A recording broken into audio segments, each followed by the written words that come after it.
What's going on, guys? It's Nick here, back on the video. It is Tuesday. It's time to take a look at the Week 9 waiver wire. Pretty mediocre week for waivers, honestly. Don't see any players worth using number one claim on. The position with the most options is defense and special teams. So that should give you some sort of indication as to the type of week we are heading for. Nonetheless, there are still some players to go over. So let's start things off as usual with running back. Two top running backs in my eyes are Zach Charbonnet and Charbonnet Demercado, but for very different reasons for each of them. Charbonnet looked fantastic last week. He also took over all of the third down 2-minute drill type of work, which really elevates his floor. I'd say it elevates the floor in the games that Walker is healthy for. Still, it would only be a pure desperation play. Even him mixing in on early downs, getting that passing down work, you're still not starting him. So that's why I say they're different between him and Demercado. Demercado is going to be someone we'll talk about in a second who you could start in the short term. You're not starting Charbonnet right now, but it confirms what we thought this offseason, that if Walker got hurt, Charbonnet would be a featured back. He would smash in fantasy. He'd be someone that is obviously a number one claim, is like a league winner, right? So you have to be rostering Charbonnet if he's out there. Again, you can't actually start him until there's an injury to Walker. Also, some people said that maybe he got a little bit more playing time last week because he outsnapped Ken Walker this week. Some people said maybe that was because, Ken Walker was limited all week with injury. I don't think it matters that much. Again, the point is his workload would be monstrous and he'd be fantastic in fantasy if there's an injury. Until that happens, we're still not playing him. So it doesn't matter if we're going to see a 10% fluctuation in his workload leading up to an injury. The point of rostering him is if there is that injury. And then the reverse is true for Demercado. Long-term, probably not someone that, someone that in weeks 14, 15, 16 we're using. But I still actually think there's a possibility that happens. And at least in the short term, there's that chance that he continues being featured, right? He's been featured these last 2 weeks. He's been hovering around 20 opportunities. Anyone getting 20 opportunities, even if you don't think that's going to last more than a few more weeks, you just have to roster. You can't leave people getting 20 opportunities on the waiver wire. James Conner can return after this week, and they're at the Browns this week, so not a great spot for Demercado. But I don't know, just in the back of my mind, I feel like the Cardinals obviously know they're not going anywhere this season. They seem to be starting a lot of their young players. I just have a feeling that maybe they do go to James Conner when he returns, but to close the season, maybe they do start being you know what, let's see what we have in this kid. Maybe we're not going to use him long term, but if there's a chance that they really do like Demercado, they want to have him involved next season, they'll have to figure that out. And so maybe there's a chance you can use him towards the end of the year, but I would say again, short term, if you need running back, which many people do, Demercado is someone who's going to potentially be featured this coming week, has to be in free agency. I would say 7 to 10%. And I wouldn't use a number one claim on either one of them. So if they're out there, number 2 through 4 claim, that general range, fine. Somewhere in that 7 to 10% range, fine. But of course, it alters. If you're desperate for running back, maybe you have a lot of fab left because you've been a little bit more cautious, you can bump those up. But if the reverse is also true, if you don't really need running back, if you've kind of been aggressive in fab, you only have 10% left, well, don't use the rest of it on either one of these two running backs. Behind those two, there's very little to like at the running back position. Top options are Leonard Fournette, Devin Singletary, Tyjae Spears, and Pierre Strong. Fournette did sign with the Bills this week. And while the most likely outcome is still that we never use him this season in fantasy, there's still a chance that maybe they're frustrated with their poor goal line results and that maybe they brought him in to use him in that area. And it's not that even if that were true, that's enough to start him. But let's be honest, Latavius Murray isn't an amazing running back. Is there a chance that they want to use Leonard Fournette in the Murray role? Is there a chance that Leonard Fournette takes a little bit more than Murray was getting? Maybe. Will that still maybe not be enough to start? Potentially. So I don't think you need to go after him, but if you want to throw a few percent, you want to put a low claim in, go get him. You want to see if he clears and try and add Leonard Fournette. I think it's worth taking a shot on as the last player on your bench. He has upside. It's still good offense. But again, the most likely outcome is we never use him in fantasy. Then Devin Singletary. Again, after the bye, had a decent role in the offense. We were wondering if that was like a one-time thing before their bye. It was not. They are shifting more work over to him instead of Dameon Pierce. Singletary is, an incredibly low ceiling ad because you're definitely going to need an injury to Pierce. And then even if there's that injury, I don't know how amazing he'd be in fantasy, but he's gotten 13, 12 opportunities the last 2 weeks. Anyone getting that sort of role with the role shifting a little bit towards them needs to be rostered, but again, relatively low ceiling there, and you're not starting him regardless. Tyjae Spears, same as every week, incredibly high upside handcuff. Obviously, I don't know the results yet of the trade market. Does Derrick Henry get traded? It seems like no, that's not going to happen, but it doesn't matter. That was one out that he does have, and if that actually did happen after I recorded this video, Spears is obviously the number one claim. But even if that doesn't happen, it's the same thing. If Derrick Henry were to ever get injured later in the season, Spears would then be the number one claim. If you want to use your last spot on him, absolutely fine doing that. Ton of upside there. And then finally, Pierre Strong. He looks good. Every time teams actually use him, he looks decent. 11 opportunities last week. Again, looks pretty good. Has like a 40-yard reception. It's a gross 3 running back committee on a pretty bad offense, so very little upside here, but in deeper leagues, I think you can go after him to use a spot start when you need him. But again, deeper leagues, I'd say 14-team league is the first time I'd really look at him aggressively, or like a super, super competitive deep bench 12-team league. At wide receiver, the entire list is rookies and year 2 players. When rookies, tend to just break out in the second half of the season, like it or not. We're basically at that point. I mean, it's week 9. But when we get to this part of the year, that's really what we're looking at. It's these younger players who maybe didn't have a massive role to start the year, but everything's trending in their direction. They're getting more comfortable in the offense. The coaching staff's getting more comfortable with them. They're developing a better rapport with the quarterbacks. This is the time of year where we start to see those players break out. So that's kind of what we're going to be focusing waiver wire on for most of the rest of the season are these younger players. I would say it's Romeo Doubs and Jaden Reed. It's Mario Douglas, Michael Wilson, Quentin Johnston, Jonathan Mingo, Jaden Reed, Rashid Shaheed, and then Marvin Mims. Mims would go to the top of this list if, again, I don't know the results of the end of trading today, but Sutton or Judy, who seem to be more likely to get traded than Derrick Henry. If either one of them, doesn't matter which one, either one of them gets traded away, then Mims will go to the top of the wide receiver list. If that doesn't happen, it's going to be tough for Mims this season to truly break out. Next year, moving forward, he's going to be awesome, but while those two are still there, it's going to be tough for him.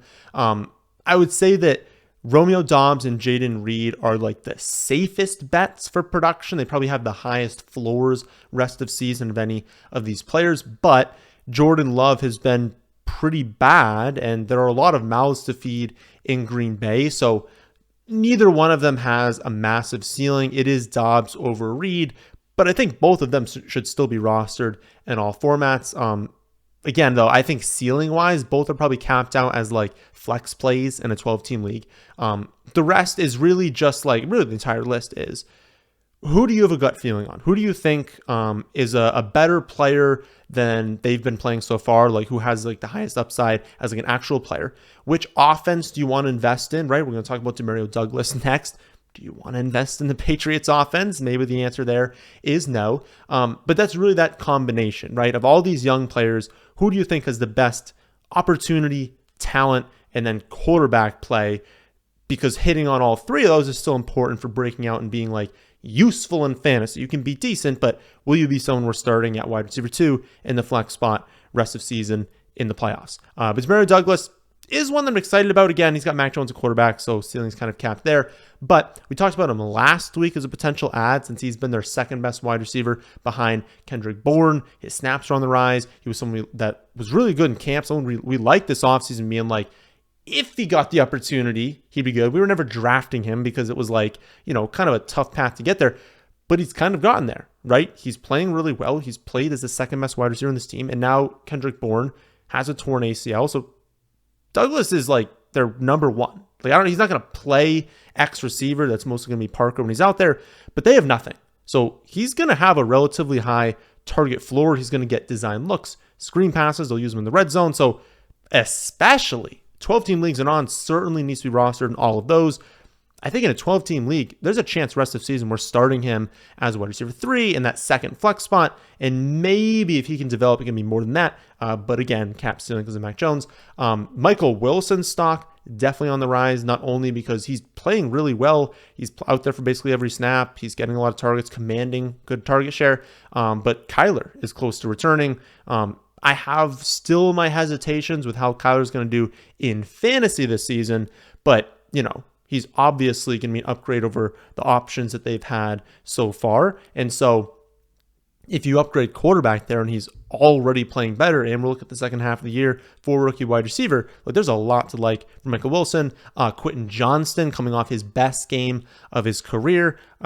Chargers finally designing plays for him. Up until that point, they never really called plays specifically to get him the ball. They started doing that this week, which is great to see. Clearly still raw. I don't know if he's going to truly break out this season, but we'll say this.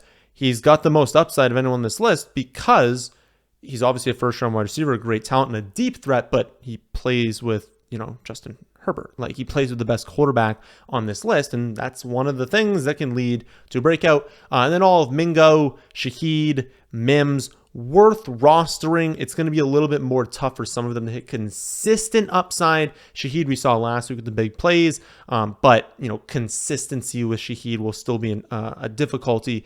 Having Michael Thomas, Alvin Kamara, Chris Olave on that team. Mingo, that's going to be dependent on what happens today. If the Panthers do trade for a wide receiver, you can just cross Mingo off the list. But if they don't, he's been more involved. They got the switch at offensive coordinator, again, second half of the year, and a player we're excited about talent-wise. And then Mims, again, if there's the trade away, he is number 1 on this list. At tight end, you basically have 2 options. It's Jake Ferguson or Trey McBride, both coming off really good games and should see solid production for the rest of the season. They won't score every week. Obviously, McBride's not going to have, 10 for 95 in a score. That's not going to happen every week, obviously. Ferguson's definitely the more touchdown dependent of the two, but he's got a strong red zone role in the Cowboys. Okay, well, he's probably going to have more touchdowns. So even though virtually every tight end is touchdown dependent, well, he's probably going to have a decent amount of touchdowns this season. And again, McBride, maybe that upside is capped long-term if Ertz returns, but Ertz will be out for a few more weeks, at least close to a month. Kyler's coming back. They want McBride to be a receiving tight end. That's what they drafted him to be. He's outplayed Ertz all season. It just makes sense rest of season. He's going to be good. I would say 5% on both of them. They're both in that general, low-end tight end 1, high-end tight end 2 range rest of season. If you're struggling at tight end, you can bump that up to 6, 7, 8% if you really want them. If you've already got Mark Andrews, you probably don't need to go after either of these two. At quarterback, you've got one top option and a bunch of streaming options. Kyler Murray is worth spending the top claim for. I don't think the top claim, a top claim. So I don't think number 1, but if you've got 2 through 5, I think it's worth getting him, especially just, given the quarterback position right now with all these injuries, even if he's not going to be 100% to start the year, it's not great. There's a ton of injuries at quarterback position. There's a ton of quarterbacks that haven't lived up to their potential so far this season. If there's a chance that he's a top 7 quarterback rest of season, you got to be going after that. I think he is the top ad this week if he's there. I would say anywhere from 13 to 15% of your fab is a good range. Again, depends if you have a quarterback. If you got Patrick Mahomes, don't spend 15% of your fab on any quarterback. If you've got Matthew Stafford, well, yeah, maybe go after Kyler Murray there. Rest of the quarterbacks, pure streaming options for this week, but this list is going to seem kind of gross, but if you look at the week 9 rankings, week 9 projections, it's brutal. My quarterbacks 9 through 15 right now are Derek Carr versus the Bears, Daniel Jones at the Raiders, CJ Stroud versus the Bucks, Jordan Love versus the Rams, Bryce Young versus the Colts, and Mac Jones versus the Commanders. You can throw Kenny Pickett in there if he plays as well. It's crazy, right? That's not a good list. And you're how's that even possible? Wilson's on bye, Goff, Lawrence, Purdy, all of them on bye as well. Cousins, Richardson, done for the year. Stafford, Tannehill, Fields, Watson, all probably not playing this week. Ritter was benched. Geno plays at Baltimore. Jimmy G is trash. You just go through the list of quarterbacks, and there aren't very many options this week. So tough state of the quarterback market if you don't have, Mahomes, Allen, Hurts, Lamar, Burrow, Herbert, Tua, and Dak, you're going to struggle. You're going to have to stream this week. Carr is my favorite because he gets a very clear run funnel, or a pass funnel, against the Bears. Great against the run. I think they're number 1 in yards per carry allowed, but they're terrible against the pass, so they're going to throw the ball a ton. Daniel Jones is probably my next favorite if he's able to play because he has so much upside with his legs, and he gets at least an okay matchup with the Raiders. Everyone else is go with your gut, though I'll point out Bryce Young and Mac Jones have the best matchups on that list. Then finally, streaming defense. Given the quarterback market, there are plenty of options because there's a lot of defenses that are pretty decent defenses playing backup quarterbacks, right? So because there are so many options, I wouldn't look at one of them, fall in love, and spend like 10% of your fab to get them. I put in like 1% or 0% on all of these options. Just be happy with whatever you get because they're all going to be pretty decent this week, or even potentially wait. If there are like 7 options in your free agency, wait for claims to go through and then add one of these. But I would say in order, it's Steelers versus the Titans, Saints versus the Bears, Falcons versus the Vikings, Chargers at the Jets, Patriots at home versus the Commanders, Giants at the Raiders, and then Packers versus the Rams.